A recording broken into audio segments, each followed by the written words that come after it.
Welcome to BPC news bulletin. ముందుగా headlines. Vote చోరీ, అమిత్ షా ఒత్తిడిలో ఉన్నారు రాహుల్ గాంధీ.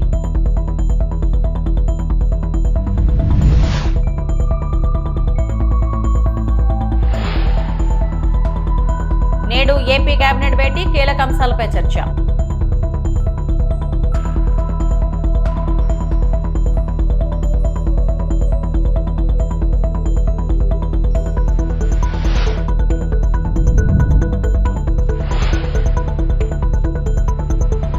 మాచర్లకోటలో లొంగిపోయిన పిన్నెల్లి సోదరులు.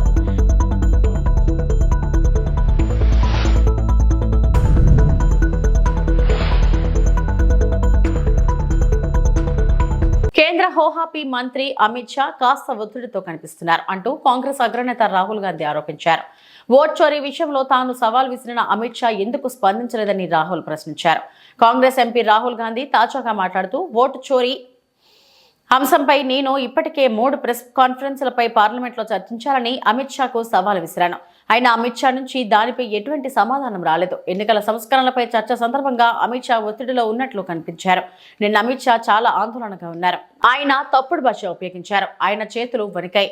అమిత్ షా తీవ్రమైన మానసిక ఒత్తిడిలో ఉన్నారు. ఇది నిన్న అందరూ చూశారని రాహుల్ గాంధీ అన్నారు. गलत लैंग्वेज यूज कर दी, हाथ कांप रहे थे, आपने ये तो सब देखा होगा.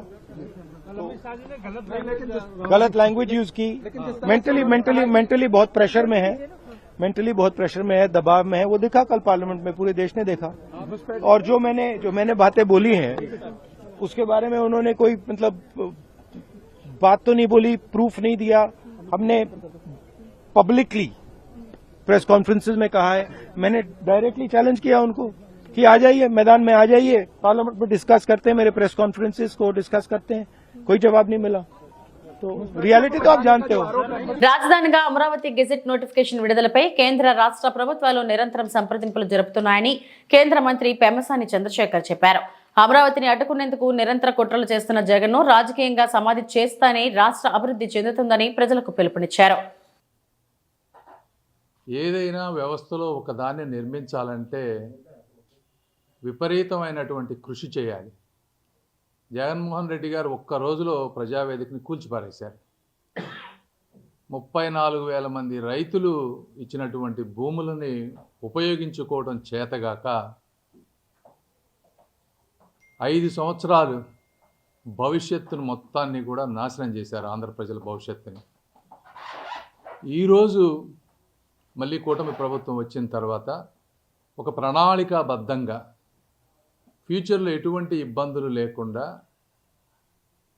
ఏమేమి చేయాలో అవన్నీ చేసుకుంటూ వస్తూ ఉన్నాం. ఈ రోజున అంటే అమరావతి బిల్లు ఆగిపోయిందని అంటే అది ఎట్లా అంటే పాతకాలంలో ఒకప్పుడు రాక్షస ఆనందం పొందుతారంటారు. అలాంటి ఆనందం పొందే విధంగా ఈరోజు ఆయన పేపర్లో రాశారు. అమరావతి బిల్ అనేది చిన్న టెక్నికల్ ఇష్యూస్ ఉన్నాయి. ఆ టెక్నికల్ ఇష్యూస్ని స్టేట్ గవర్నమెంట్ వాళ్ళతో మాట్లాడుతూ ఉన్నారు.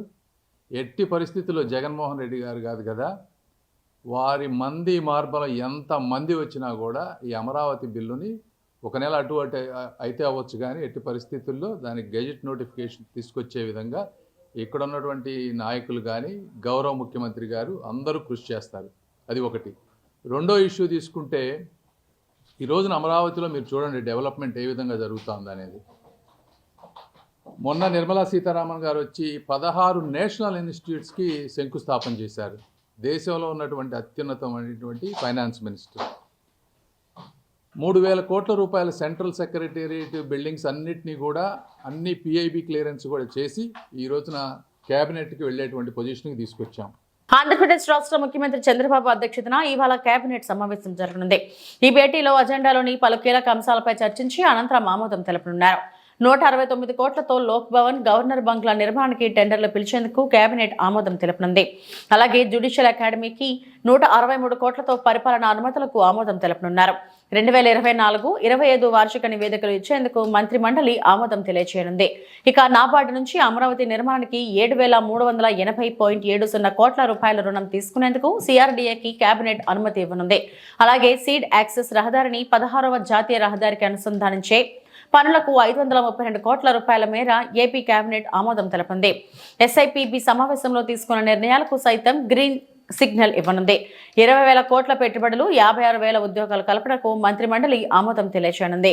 పలు సంస్థలకు భూ కేటాయింపులు చేసేందుకు పర్మిషన్ ఇవ్వనుంది. కేబినెట్ సమావేశం తర్వాత మంత్రులతో తాజా రాజకీయ పరిణామాలపై సీఎం చంద్రబాబు ప్రధానంగా చర్చించే అవకాశం ఉంది.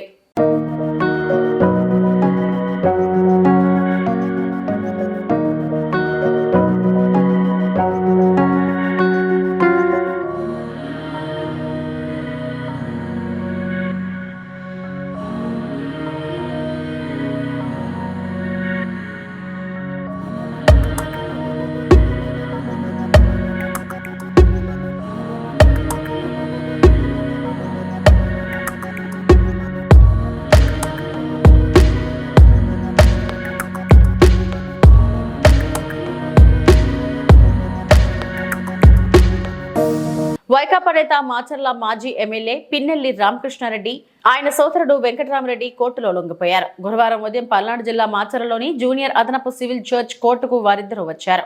ఎలాంటి అవాంఛనీయ సంఘటనలు జరగకుండా పోలీసులు బందోబస్తు ఏర్పాటు చేశారు.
వైసీపీ నేత కొడాలి నానికి ధైర్యం ఉంటే గతంలో లాగా మాట్లాడాలని గన్నవరం ఎమ్మెల్యే యార్లగడ్డ వెంకట్రావు సవాల్ విసిరారు.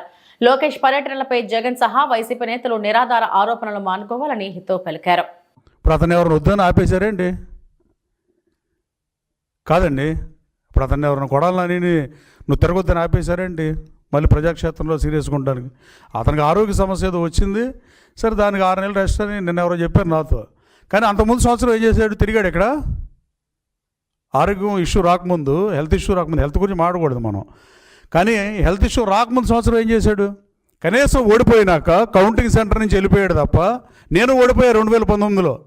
నేను గన్నవరం వెళ్ళా, ప్రెస్ మీట్ పెట్టా, స్టేట్మెంట్ ఇచ్చా.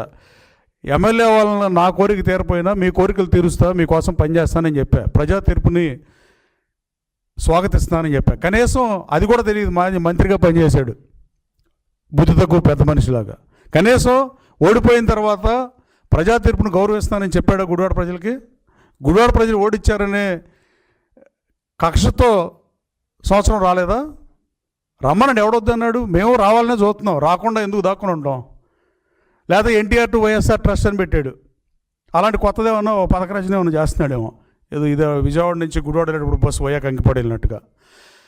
ఎవరైనా రాజకీయాల్లో ఉంది అంతిమంగా ప్రజాసేవ చేయటాకే. కథ భాష మారింది. అంతకుముందు చంద్రబాబు నాయుడు గారు నా మీద పోటీ చేయి, లోకేష్ బాబు నా మీద పోటీ చేయనివాడు. ఇప్పుడు కూడా మరి చంద్రబాబు గారు లోకేష్ రావాలని అడుగుతాడు, లేదా రాము మీద ఓడిపోయాడు కాబట్టి ఇంకా ఆ మాటలు మాట్లాడడం చూద్దాం. వచ్చినా తెలుస్తుంది కదా, రాకముందే ఉంది. ఇప్పుడు ఈ గుడివాడ నియోజకవర్గం నుంచి నేను 4 సార్లు అవకాశం ఇచ్చి 20 సంవత్సరాలు శాసనసభ్యుడిగా ఎన్నుకుంటే, నువ్వు ఓడిపోయిన తర్వాత గుడివాడ మొహం చూడకుండా సంవత్సరం ఉన్నావంటేనే గుడివాడ ప్రజలు ఆలోచిస్తున్నారు. అలాగే రాష్ట్ర ప్రజలు కూడా డెఫినెట్గా అనుకుంటారు, పవర్ ఉన్నప్పుడే ఉంది. పవర్ ఉన్నప్పుడు పవర్ ఈజ్ పవర్. అల్టిమేట్గా పవర్ ఉన్నప్పుడు ఎవరైనా మాడతారు. ఎవరైనా ఏదైనా చేస్తారు. పవర్ లేనప్పుడు చేస్తే అది గ్రేట్. నువ్వు వచ్చి నువ్వు యాక్టివ్ అయిన గతంలో నువ్వు మాట్లాడినట్టు మాట్లాడగలిగితే వైసీపీ శ్రేణులంతా హర్షిస్తాయి. కనీసం నీకు ఆ దమ్ముందా? మాట్లాడితే చంద్రబాబు నా మీద పోటీ చేయి, లోకేష్ నా మీద పోటీ చేయి. నీ మీద ఎందుకు పోటీ చేస్తారు? వాళ్ళు ఇచ్చిన బీఫారం తీసుకుని 2 సార్లు ఎమ్మెల్యే అయినవు. వాళ్ళు ఇచ్చిన బీఫారం ఇచ్చిన అభ్యర్థి చేతిలో ఓడిపోయి పిచ్చివాగుడు వాగి ఏ రోజు రివ్యూ మీటింగ్ పెట్టకుండా, పనిచేయాల్సిన రోజు పని చేయకుండా, మంత్రిగా నీకు అవకాశం వచ్చిన రోజు నీ మార్క్ ఏముంది సివిల్ సప్లైస్ మీద? నువ్వు సివిల్ సప్లైస్ అది చేసానని చెప్పగలవా? నేను కేడీసీసీ బ్యాంక్ చైర్మన్గా పనిచేస్తే దాని దేశంలో నెంబర్ 1 స్థానంలో పెట్టా. 15 కోట్ల లాభాన్ని 85 కోట్లకు పెంచా. టర్న్ ఓవర్ డబుల్ చేసి 5,000 కోట్లు 10,000 కోట్లు చేశా. 150 మందికి ఉద్యోగాలు ఇచ్చాయని చెప్పగలను. నువ్వు చెప్పడానికి ఏమైనా ఉందా? రివ్యూ మీటింగ్ అయినా చేసావా? మళ్ళీ వచ్చి బుట్లు ఎడదామని వద్దాం అనుకున్నావా? కమాన్ రా, ఎదురు చూస్తున్నారు నువ్వు ఎప్పుడు వస్తావని. ఉమ్మడి తూర్పుగోదావరి జిల్లా వ్యాప్తంగా డిసెంబర్ 13న 4వ జాతీయ లోక్ అదాలత్ నిర్వహిస్తున్నట్లు జాతీయ న్యాయ సేవాధికార సంస్థ చైర్మన్ మరియు జిల్లా ప్రధాన న్యాయమూర్తి శ్రీమతి గంధం సునీత తెలిపారు.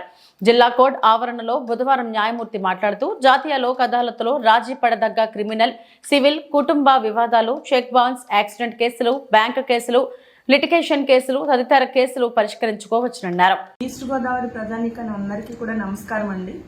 మీ అందరికీ తెలిసిందే, మన భారత న్యాయస్థానం అంటే నేషనల్ లీగల్ సర్వీసెస్ అథారిటీ అనే సంస్థ ఒకటి ఉంది.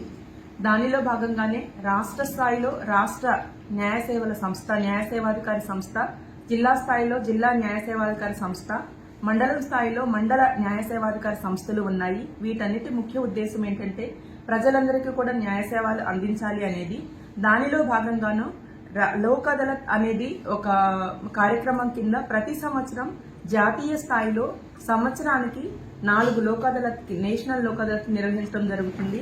ఆ నేషనల్ లోక్ అదాలత్ లో మేము అన్ని రాజీ పడతగిన civil cases, criminal cases, petty cases, traffic చన్నాల్ violation cases, motor accident cases, NI act cases, promissory note cases ఇలాంటివన్నీ కూడా తీసుకుని సెటిల్ చేయడం జరుగుతుంది. గత సంవత్సరం మొత్తం 4 లోక్ అదాలత్లో మేము డిస్పోజ్ చేసిన క్రిమినల్ కేసెస్ 15,431 అయితే ఎంయూఓపీ కేసెస్ 547, సివిల్ కేసెస్ 756, ఇవన్నీ గ్రాండ్ టోటల్ 17,073 కేసులు డిస్పోజ్ చేస్తే మొత్తం బాధితులకి పరిహారం అందించింది ఈ సంవత్సరం అండి. ఇది ఈ సంవత్సరం జరిగిన 3 లోక్ అదాలత్స్. బాధితులకు నష్టపరిహారం అందించింది 1,99,11,504 రూపాయలు. ఈ సంవత్సరం ఇప్పటి వరకు జరిగిన 3 లోక్ అదాలత్కి నష్టపరిహారం అందించడం జరిగింది. గత లోక్ అదాలత్లో అయితే మొత్తంగా 10,623 కేసుల్ని డిస్పోజ్ చేయగా 162 కోట్లు 35,24,590 రూపాయల నష్టపరిహారాన్ని బాధితులందరికీ అందించడం జరిగింది. కేవలం ఇదంతా కూడా లోక్ అదాలత్లో కేసులు రాజీ చేసుకోవడం మూలంగానే ఇన్ని వేల కేసులు డిస్పోజ్ చేసి అంత నష్టపరిహారం సత్వరం బాధితులందరికీ అందించడం జరిగింది. రేణిగుంట విమానాశ్రయంలో ఇండిగో విమాన రాకపోకలు ఈ నెల 7వ తేదీ నుంచి సజావుగా కొనసాగుతున్నాయని ఎయిర్పోర్ట్ డైరెక్టర్ భూమినాథన్ వెల్లడించారు. మీడియా సమావేశంలో ఆయన మాట్లాడుతూ డిసెంబర్ 5న సాంకేతిక కారణాల వల్ల ఒక్కరోజు మాత్రమే ఇండిగో 9 సర్వీసులు రద్దయ్యాయని, వెంటనే చర్యలు తీసుకోవడంతో పరిస్థితి అదుపులోకి వచ్చిందన్నారు. ప్రయాణికులకు ఎటువంటి అసౌకర్యం కలగకుండా యాత్రికులు సదుపాయాలు, రిఫండ్లు, ప్రత్యాయ ప్రయాణ ఏర్పాట్లు ఇండిగో సంస్థ సమయానికి చేసినట్లు వివరించారు. ప్రస్తుతం ఇండిగో సహా ఇతర అన్ని ఎయిర్లైన్ సర్వీసులు పూర్తిగా సాధారణ పరిస్థితిలో నడుస్తున్నాయని తెలిపారు.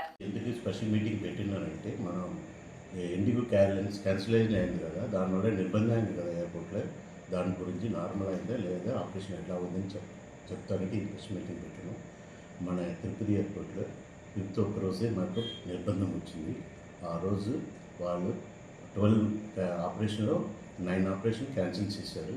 ఒక ఫ్లైట్గా మనిషి ప్యాసింజర్ అన్నీ ఇక్కడ వచ్చారు, వాళ్ళకి నిర్బంధం అయింది. వాళ్ళకి మళ్ళీ ఫుడ్, డ్రింకింగ్ వాటర్, స్నాక్స్ అన్నీ ఎయిర్లైన్ తరఫు నుంచో మన ఎయిర్పోర్ట్ తరఫు నుంచి అరేంజ్ చేసి ఇచ్చినాం.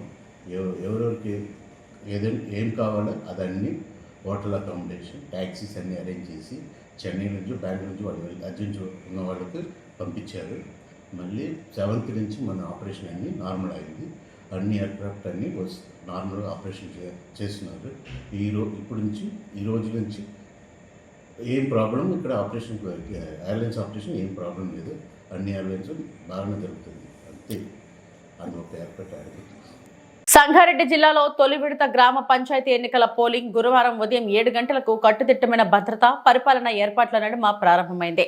చలి చివరితను లెక్క చేయకుండా ఓటు హక్కును వినియోగించుకునేందుకు ఓటర్లు పెద్ద సంఖ్యలో పోలింగ్ కేంద్రాలకు తరలివచ్చారు.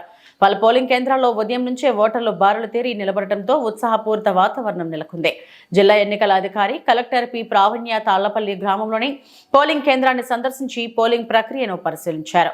ఈ సందర్భంగా ఆమె పోలింగ్ బూత్లోని voter compartment, ballot box, seal polling ఏజెంట్ల హాజరు, క్యూలైన్ నిర్వహణ, వికలాంగుల కోసం ఏర్పాటు చేసిన సౌకర్యాలను పరిశీలించారు. ఓటర్లు ఎలాంటి ఇబ్బందులు ఎదుర్కోకుండా జిల్లా యంత్రాంగం అన్ని చర్యలు తీసుకున్నట్లు కలెక్టర్ ఈ సందర్భంగా తెలిపారు.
పశ్చిమ గోదావరి జిల్లా నరసాపురంలో రాష్ట్ర ప్రభుత్వ మెడికల్ కాలేజీలు ప్రైవేటీకరణ ఆపాలని కోరుతూ వైసీపీ ఆధ్వర్యంలో చేపట్టిన కోటి సంతకాల సేకరణలో భాగంగా నరసాపురం నియోజకవర్గంలో 45,000 సంతకాలు సేకరించామని మాజీ ఎమ్మెల్యే వైసీపీ జిల్లా అధ్యక్షుడు మధునూరి ప్రసాద్ రాజు అన్నారు. గత ప్రభుత్వ హయాంలో పేద ప్రజలకు మెరుగైన వైద్య సేవలు అందుబాటులో ఉంచాలని గ్రామ స్థాయి నుండి వెల్నెస్ సెంటర్లు ఏర్పాటు చేశామని, రాష్ట్రంలో ఎన్నడూ లేని విధంగా నాటి ముఖ్యమంత్రి జగన్ మోహన్ రెడ్డి మెడికల్ కాలేజీలు తీసుకొస్తే ఈ కూటమి ప్రభుత్వం వాటిని ప్రైవేటీకరణ చేసి పేదలకు విద్య దూరం చేయాలని చూస్తుందన్నారు.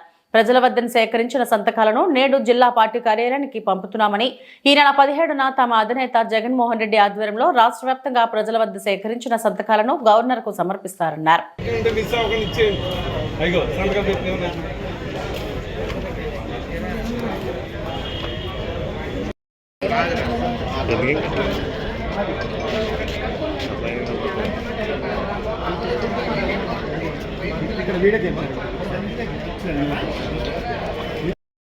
వెనక్కున్నాను తమ్ముడు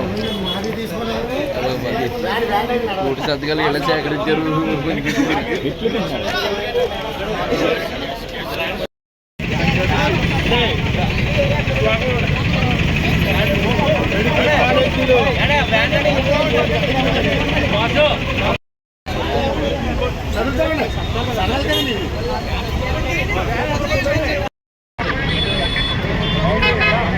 అమ్మ అందరూ స్వాగతించమన్నమ్మా.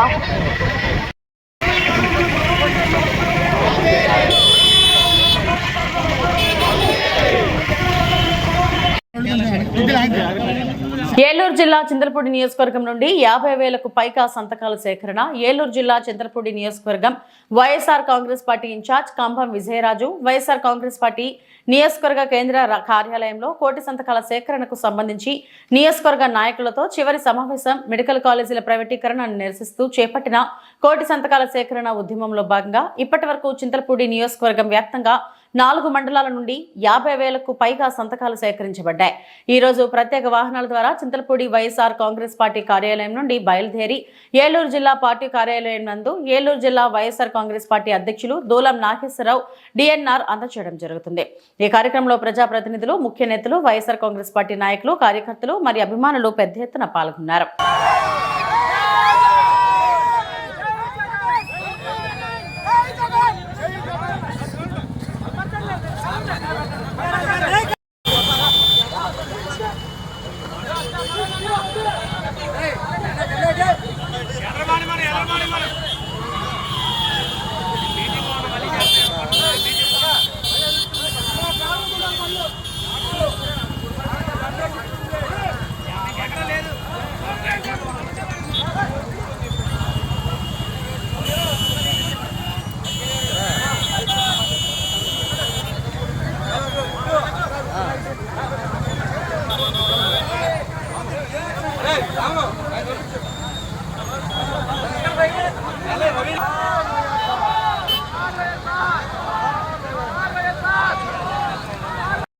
ఇదిగోండి, చింతలపూడి మండలం రూరల్ బండిల్. ఇది ఇట్లా ప్రతి ఒక్క బండిల్ని ఏ బండిలు కా బండిలు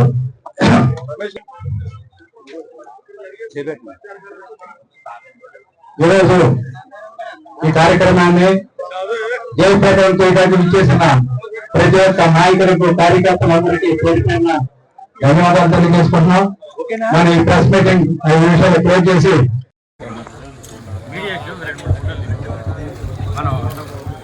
చింతలపూడి రూరల్ మండలంలో కోటి సంతకాల కార్యక్రమంలో భాగంగా